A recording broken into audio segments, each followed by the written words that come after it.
Hello teachers, learners, and parents. Sir Jeff po, at your service. Alam nyo ba na meron tayong website na tinatawag na DepEd Commons?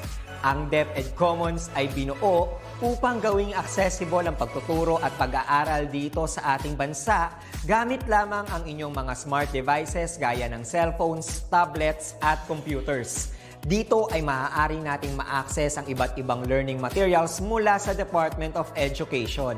Meron itong mga interactive materials, electronic self-learning modules, at instructional video lessons mula sa DepEd TV na tiyak na makatutulong sa pag-aaral ng mga mag-aaral galing ka man sa public o private school. Walang problema dahil welcome ang lahat dito. Para ito sa mga guro, magulang at mga mag-aaral mula sa kinder hanggang grade 12, alternative learning system o ALS, at pati na rin ang special education. At huwag kang mag-alala dahil kahit walang load ay maaari mong ma-access ang mga learning materials. Tama! Libre ito. Ang kailangan mo lamang gawin ay i-on ang iyong data at buksan lamang ang iyong browser at i-type ang commons.deped.gov.ph. Alam na ba ng iyong mga kasamahang guro o mag-aral ang tungkol sa DepEd Commons? I-share mo na ang video na ito upang matuto rin sila kung paano gagamitin ang DepEd Commons sa mabilis at napakadaling paraan. Muli, ito po si Sir Jeff at kita-kits po tayo sa DepEd Commons. Paalam!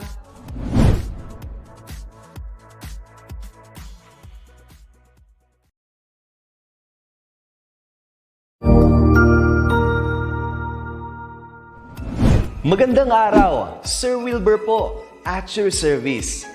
Narito ang ETUlay upang gabayan ka sa inyong pag-aaral upang lubos na maunawaan ang iba't ibang paksa o subject. Ang ETUlay ay isang free online tutorial class na pinangungunahan ng ICT's Educational Technology Unit sa pamumuno ni Undersecretary Elaine Del B. Pascua.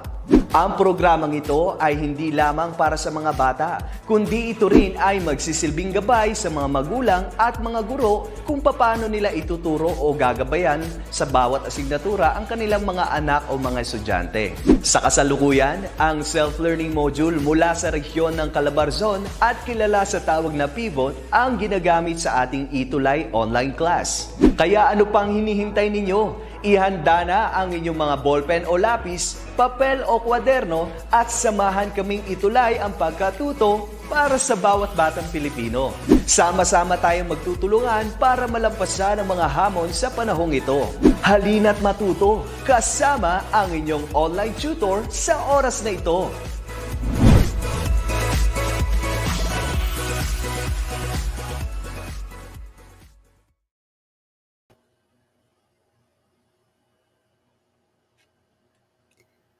Hello, good afternoon, everyone. I am Tutor Ann. Again, I'm here to assist our senior high school students for our lesson in General Chemistry 2, Week 2. So last meeting, nag-discuss tayo about intramolecular forces of attraction and intermolecular forces of attraction. And this is a continuation of our lesson.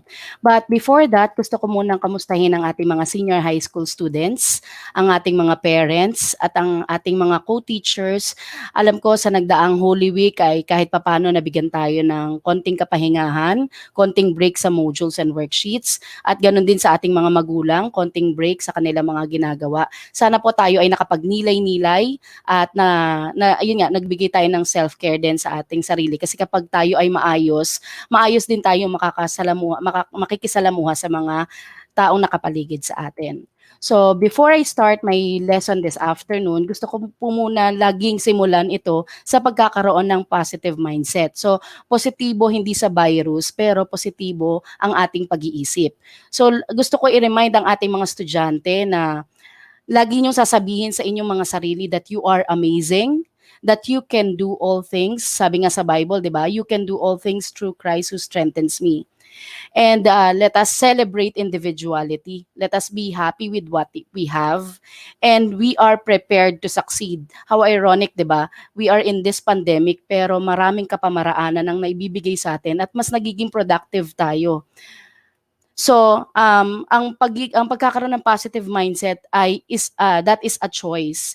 Piliin natin na magsabi ng maraming positibo kasi sa kabila ng maraming negative sa paligid, balita o yung mga tao sa paligid natin na negative, ito ay magandang regalo para sa ating sarili kasi that is for our sanity.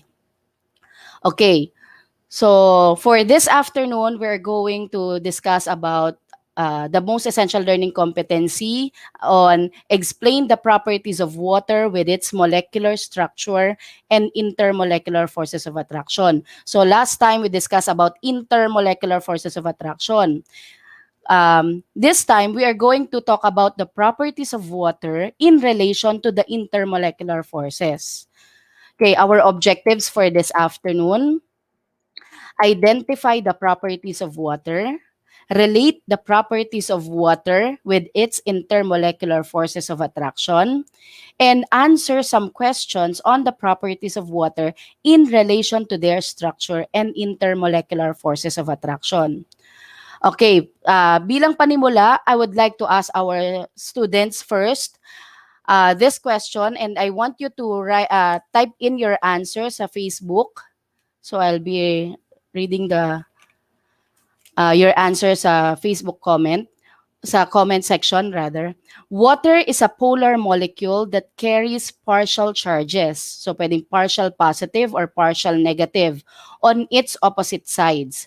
Which atom has partial positive charge? So sa lesson natin last time, sa nakaraang ETUlay session natin sa general chemistry, napag-usapan natin yung partial positive and partial negative. Ano kaya ang sagot nyo dito? Again, I will read. Wala pa ako nakikitang react sa ating comment section. Water is a polar molecule that carries partial charges, partial positive or partial negative on its opposite sides. Which atom has partial positive charge? Okay? Meron bang sumagot na sa ating comment section? Okay, may nagsabi lang dito, watching from San Antonio, Quezon, Annalyn Niebla Gutierrez. Annalyn, pwede mo bang itry sagutan ang una kong katanungan? Water is a polar molecule that carries partial charges, partial positive or partial negative. Which atom has partial positive charge? Ang sabi ni Ma'am Mary Ann, I'll just read. Ma'am Mary Ann Santos, sabi niya hydrogen. Sabi ni Lance Estrada, hydrogen. Mark Villaram, hydrogen. Serge, hydrogen. A, okay. Sabi ni Antoinette Restoles, A. So let us click letter A. Lahat kayo, ang sagot nyo ay A. Sabi ni Philip Lodana, hydrogen po. Correct. So, si hydrogen ay nagbigay ng isang electron. Kung maalala nyo, nagbigay siya ng isang electron kay oxygen. So, dahil nag-share siya, partial positive ang kanyang charge. Next question. What is the attractive force that exists between the positive end, yung hydrogen sa water molecule, and the negative end, yung oxygen of another water molecule? Sabi ni Jofel Cañada, B, dipole-dipole. Sabi ni Mildred, okay, sabi pala niya, okay. Sabi ni, kay Ethan, niya ko lang narinig, ay nakita. So may nagsabi ng A, may nagsabi ng B. So let us check what is the correct answer. Sabi ni Dean Durano, dipole-dipole. B, let us check. Okay, dahil may partial positive at partial negative, yun po ang intermolecular forces of attraction na present kay water ay dipole-dipole. Okay, yung iba ngayon lang lumalabas yung mga sagot nila sa question number 1. Okay, next question. Which of the following diagrams shows the most likely way that two water molecules will bond with each other? So alin daw dito yung tamang illustration of two water molecules bonded together? Okay, let us wait for our students to answer. Okay, sa ngayon, puro yung, medyo late yung pasok pa ng comment. So, again, which of the following diagram shows the most likely way that two water molecules will bond with each other? Okay, look at the illustration in A and then B and then compare which is correct. So ang may nabasa na akong sagot, sabi ni Cassandra Grace Paes, A po. Sabi ni Dian Durano, A. Eliza Kristen, A. Neng de los Santos, A. Kulanag, A. Ella Tapis, A. So maraming nagsagot ng A. So let us check if your answer is correct. Okay, that is correct syempre dahil this one is partially positive, this one is partially negative. So meron silang attraction with each other. Next, what is the strong intermolecular forces of attraction that holds water molecules together which makes it have high boiling point? Ano daw yung reason kung bakit mataas ang boiling point ng tubig? Again, while waiting, what is the strong intermolecular forces of attraction that holds water molecules together which makes it have high boiling point? Sabi ni Edita Ala, A. Antoinette Restoles, A. Yasmin Maraya, A. Jaya Demetrial, A. Kanyada Jofel, A. Joanne Marcelo Mary Ann Santos. Okay, the answer is A. Sabi ni Maria Moron, A din. So let's check. Okay. Thank you sa ating mga participative na mga estudyante. Now we are going to discuss the properties of water. So water is a common substance on earth that we often overlook its unique characteristics. Imagine niyo if water does not have hydrogen bond. Sabi kasi ang water daw ay may hydrogen bond. If water does not have hydrogen bond, it would be a gas at room temperature. Imagine kung napaka-importante pala ni hydrogen bond kasi kung yan ay walang hydrogen bond, yung mga water molecules ay walang hydrogen bond, paano tayo maliligo gamit ang tubig? Kasi ang tubig kung walang hydrogen bond, mag-e-exist siya as gas. So, imagine gaano ka laki pala ng role ni hydrogen bond.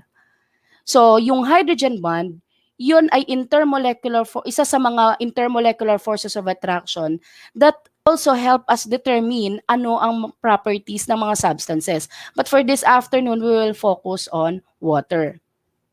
So, pag-uusapan po natin na water as a solvent.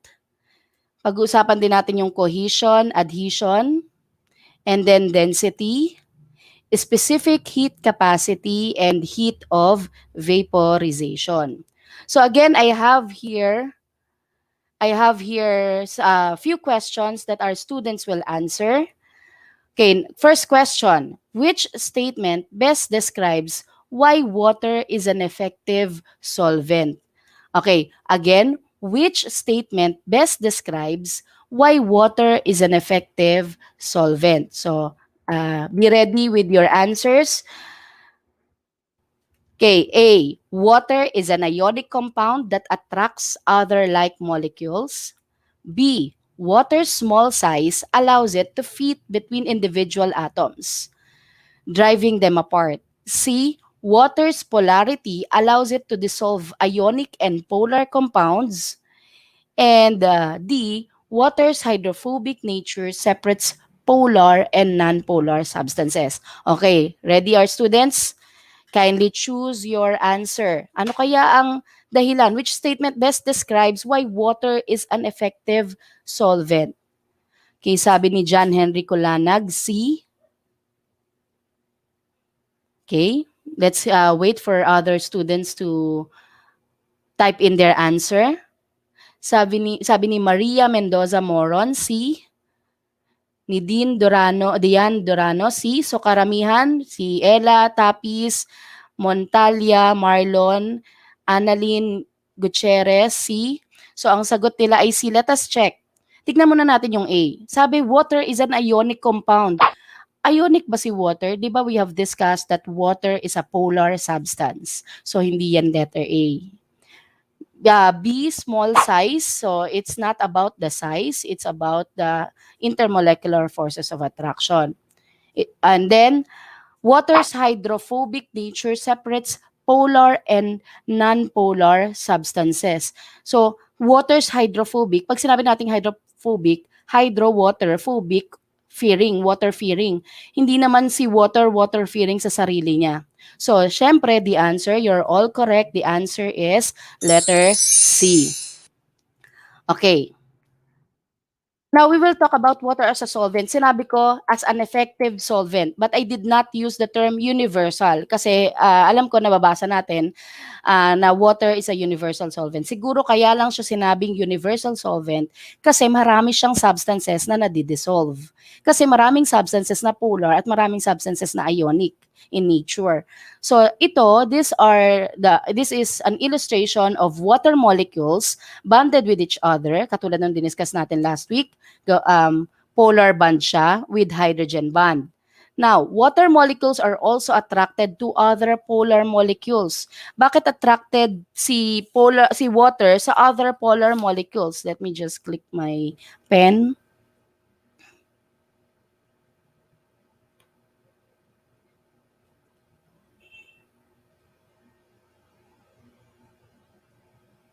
Okay.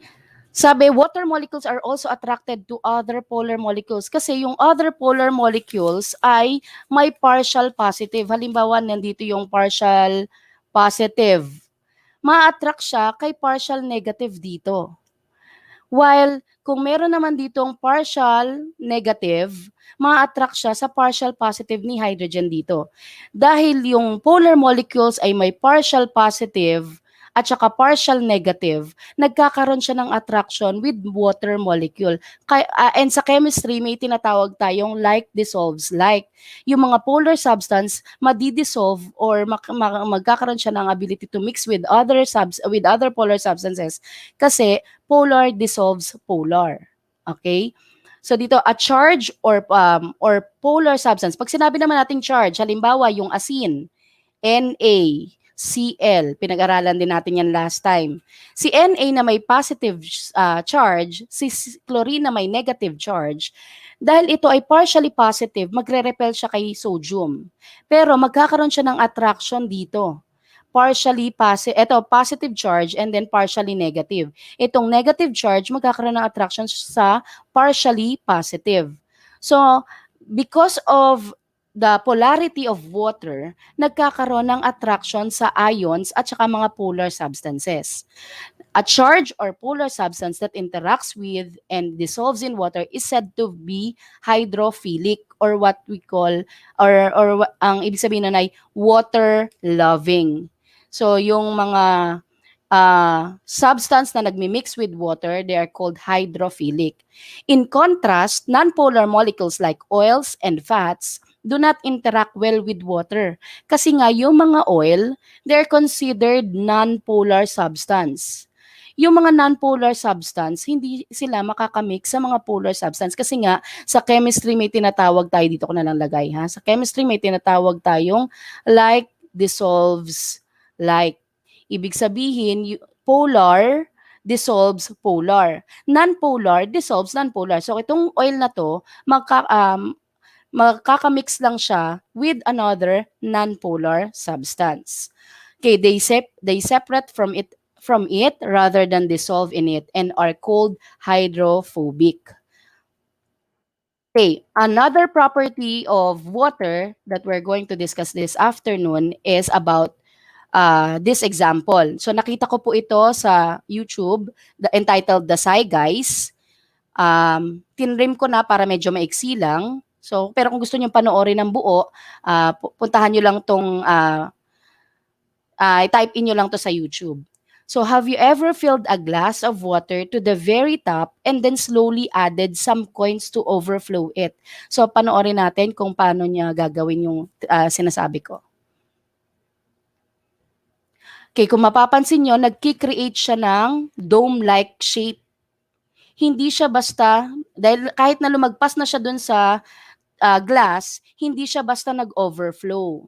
And the reason behind that is the hydrogen bond. Because of the intermolecular forces of attraction, specifically the hydrogen bond, hindi siya basta nag-overflow. Okay? Nag-create lang siya ng dome-like shape.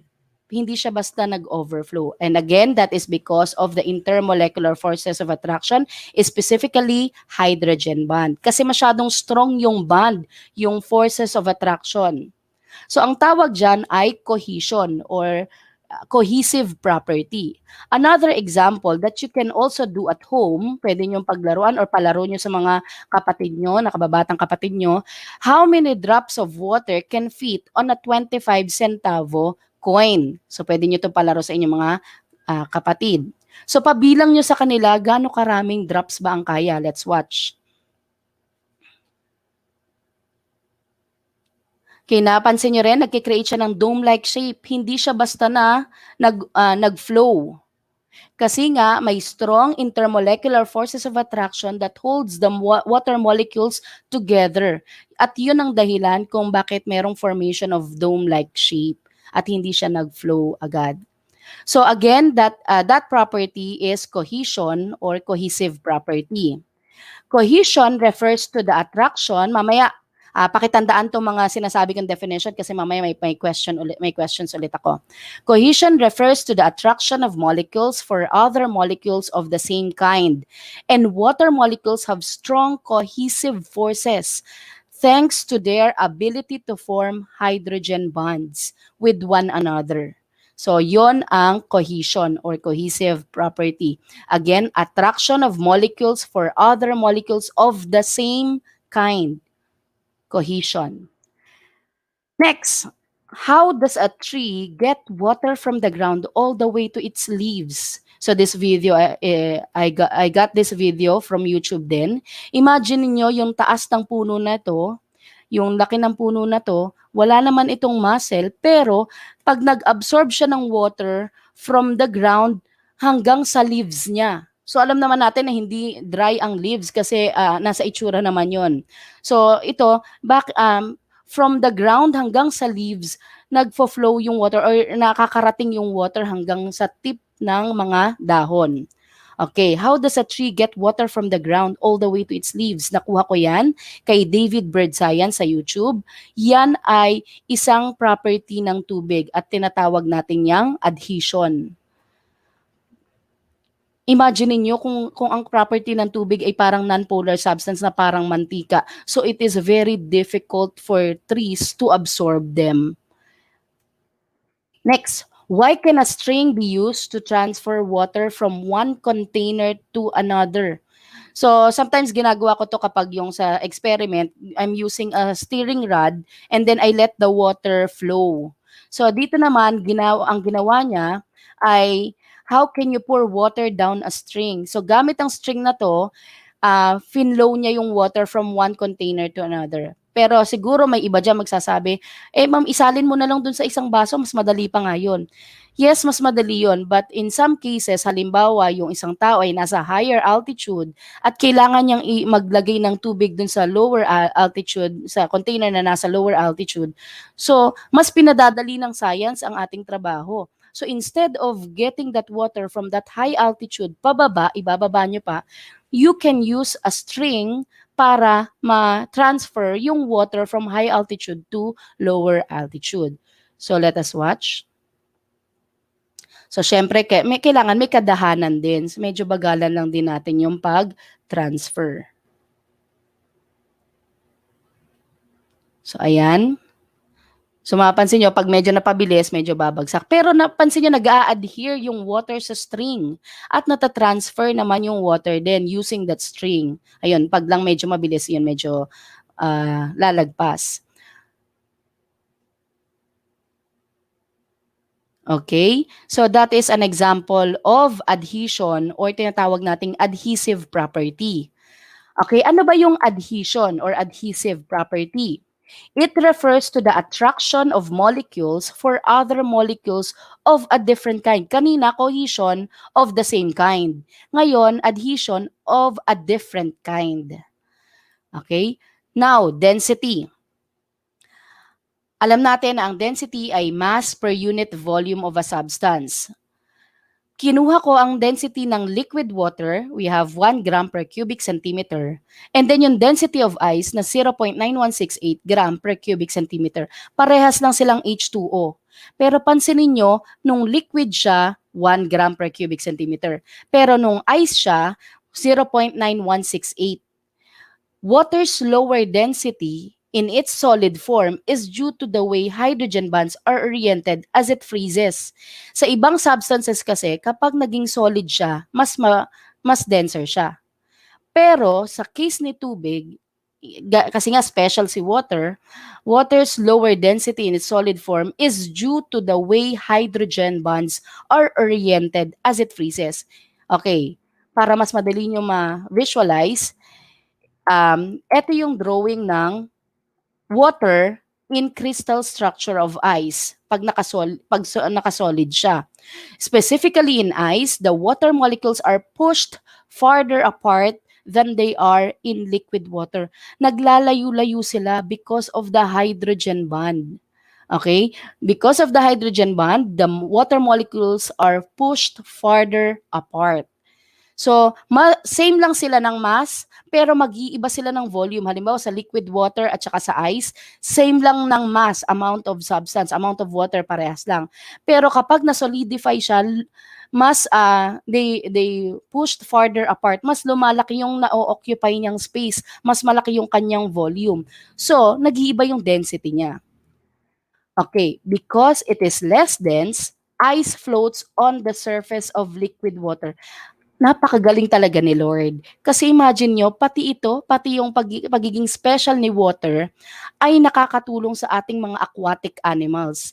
Imagine niyo na ang solid lang, na nagyayelo lang, at it floats on the surface of the water. Yung mga yelo, it floats lang on the surface of the water, making it warmer, relatively warmer, dun sa surface sa bottom. Kaya kahit papano, yung mga aquatic animals natin ay nakaka-survive. Kasi relatively warmer yung sa ilalim compared sa water surface. Okay? Next is specific heat capacity. Specific heat capacity is another property of water, and it is about the amount of heat needed to raise the temperature of 1 gram of a substance by 1 degree Celsius. Ito yung amount of heat na kailangan niya. So for water, 4,200 ang kailangan niya para ma-raise niya ang temperature ng 1 gram of water by 1 degree Celsius. Si alcohol, 2,400. Si sand, 840. Granite, 800. Ice, 2,100. Glass, 670. Copper, 390. And iron, 460. Pansinin nyo, metal heats faster than the water because it requires less energy to heat it up. Mas mabilis uminit yung mga metal. Yung iron, yung copper, yung mga metal materials natin, mas mabilis silang uminit, pero mas mabilis din silang lumamig. Bakit? Kasi 460, 390 lang yung specific heat capacity niya. Kumpara kay tubig, ang kailangan niya ay 4,200.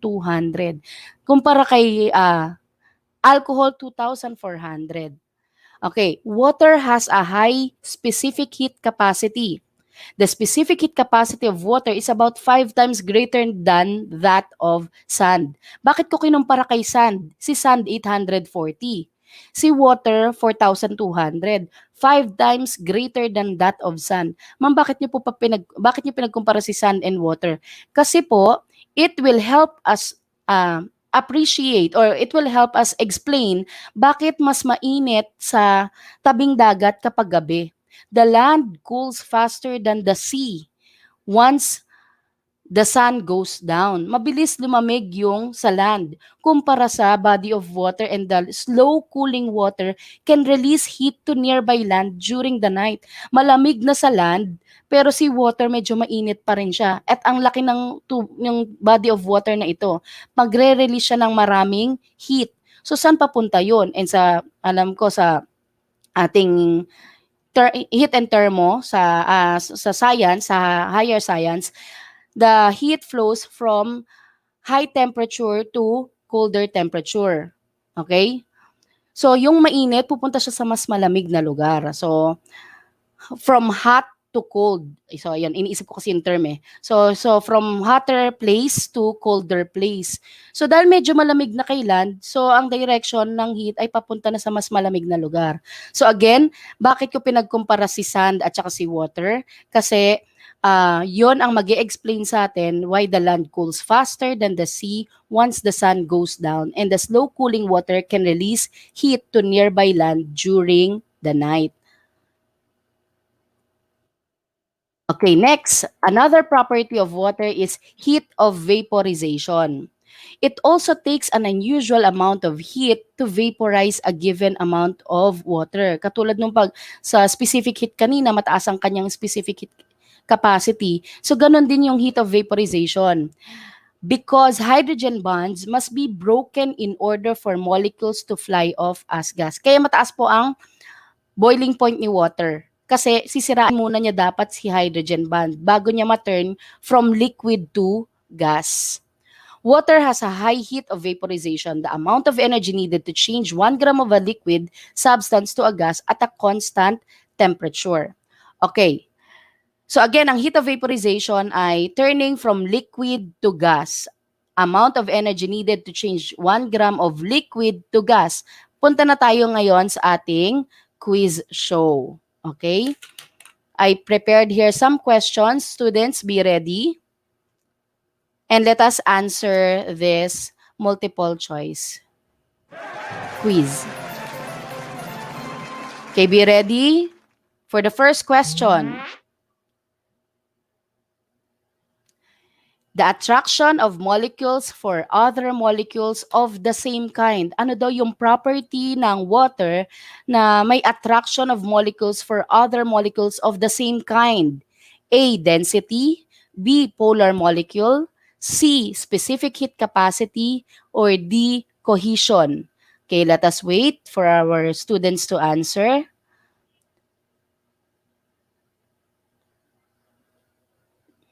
Okay, let's check. Okay, ang sagot ni Arvin Yanag D, Mark Villaram D, Lee Stan D, Edward Balwarte, cohesion. Let us check if all your answers, Mary Ann also answered D. So let us check. Okay, let's see. Okay, the answer is cohesion. That is correct. Okay, may score na tayo, 100. Sana pwedeng i-convert sa GCash. Question number 2. The attraction of molecules for other molecules of a different kind. A, specific heat capacity. B, adhesion. C, cohesion. And D, polar molecule. Okay, kanina same kind. Ngayon naman, different kind. The answer, Justin Santos answered B. Ivan answered B.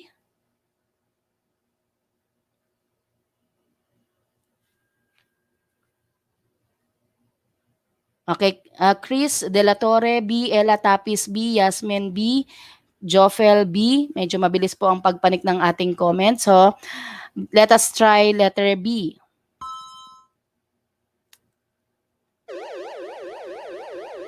Okay, correct. Ilan ang score natin? From 100, ayan, 200 na. Okay, question number 3.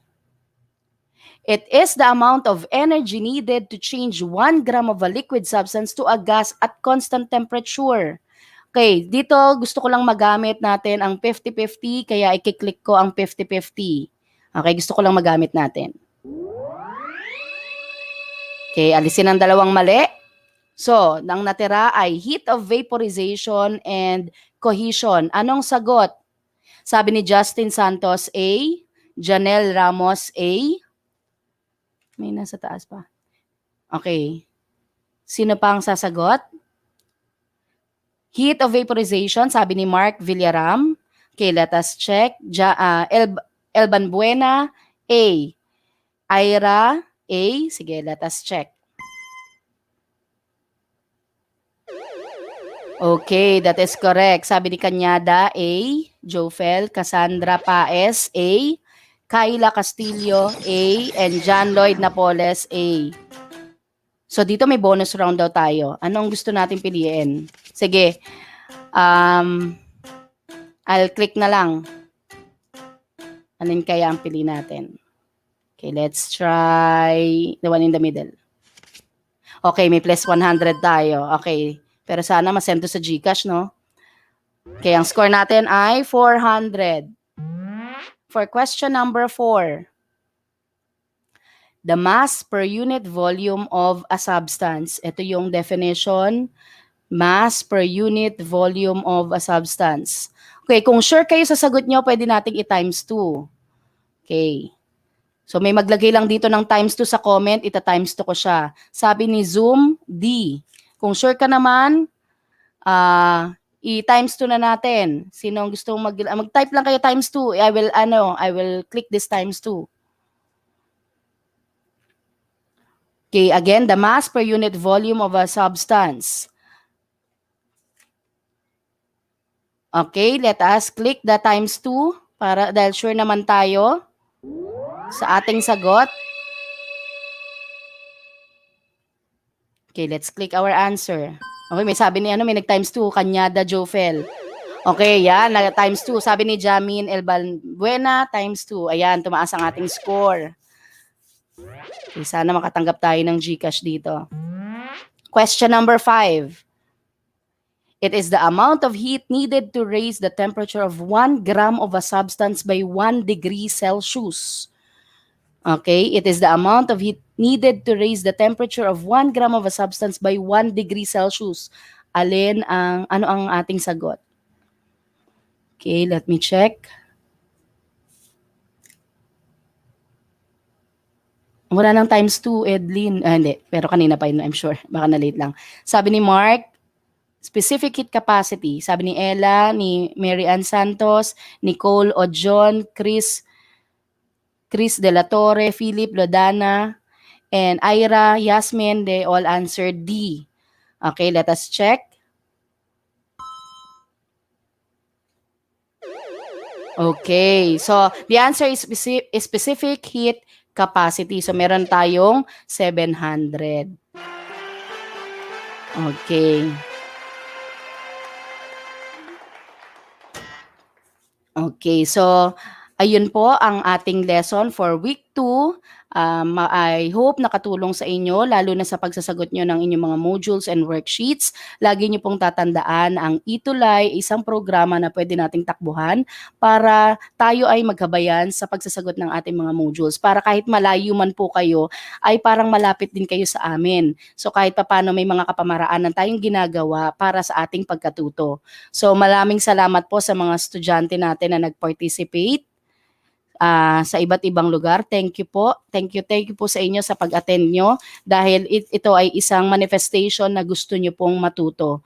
Okay, sabi ni Eliza, thank you din sa inyo kasi for saying yes to attend this online tutorial. Again, magkita-kita po tayo sa Monday, 5:20 to 6 o'clock for our lesson on for week 3. Sa module natin for week 3. So I will prepare that for this week para sa pagharap ko ulit sa inyo next week ay magkaroon ulit tayo ng mas magandang discussion pa. So maraming salamat po sa time, maraming salamat po sa inyo, and may God bless us all.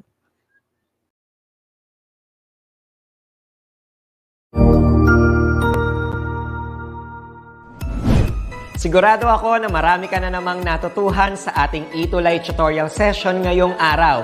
Tandaan, ito ay hindi lamang para sa ating mga mag-aaral, kundi pati rin sa ating mga minamahal na guro at mga magulang na kaagapay natin para maituloy ang pagkatuto sa kabila ng nararanasang pandemya. Patuloy ding sumubaybay sa DepEd TV para sa mga araling ginawang video episodes. Mapapanood ito mula Lunes hanggang Sabado, alas 7 ng umaga hanggang alas 7 ng gabi sa inyong mga telebisyon. Abangan bukas mula 1:00 ng tanghali ang iba pang aralin sa ating ETUlay free online tutorial session sa English. I-like and subscribe at manatiling nakasubaybay sa ating ETUlay tutorial session sa DepEd Edtech Unit FB page at Educational Technology Unit channel sa YouTube at sa DepEd Tayo at DepEd Philippines social media accounts. Paalam!